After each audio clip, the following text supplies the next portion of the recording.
Refugees are political hot potatoes. Their stories are sorry and unfortunate.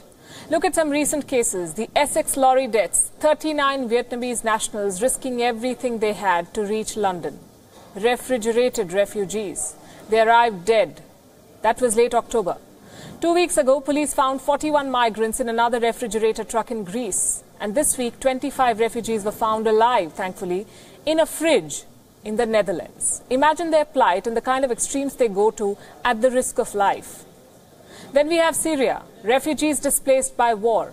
According to the United Nations, there are 13.5 million refugees, Syrian refugees, in Turkey, Lebanon, Jordan, Egypt and other countries. Turkey wants to send them back to Syria. Erdogan threatens to send them to Europe. Human weapons. That's what displaced people have become.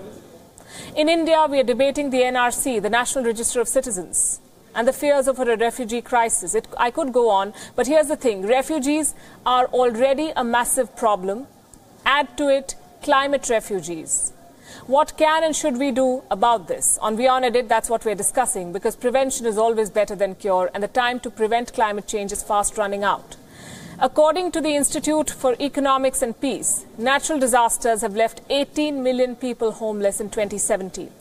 This is more than 60% of global displacements. Let me give you another headline number.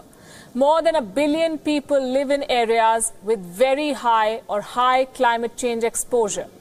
8 conflict-ridden countries have 10% people exposed to high climate change, and in a few years, most of them would end up as refugees.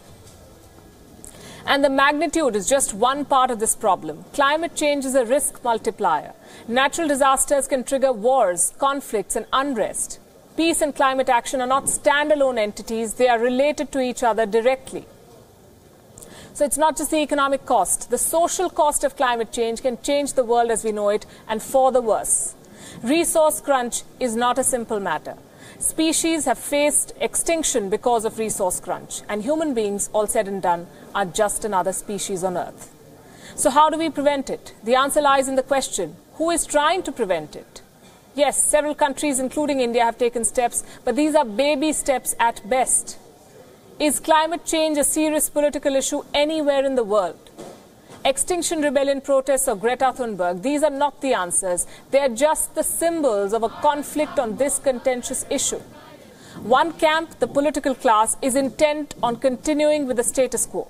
And activists are scared about the future of humanity. Sadly, there has been no coordinated attempt to tackle climate change across the world.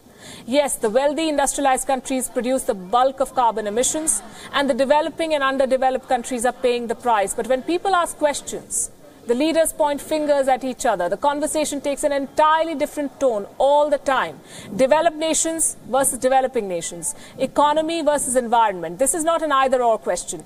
Climate change has to become the #1 election issue. Why? Because we are not equipped to handle the consequences of climate change. India particularly needs to act faster than others. In 5 years from now, India is projected to become the world's most populated country. If we face a refugee crisis, the society and economy will face huge risks. India has pledged to reduce carbon emissions by 35% by the year 2030. But are the environmental laws strong enough in India? Are politicians making tangible promises matched by data to address this issue? This is an urgent crisis, and the fastest way to get governments to act is this: vote on the basis of climate action.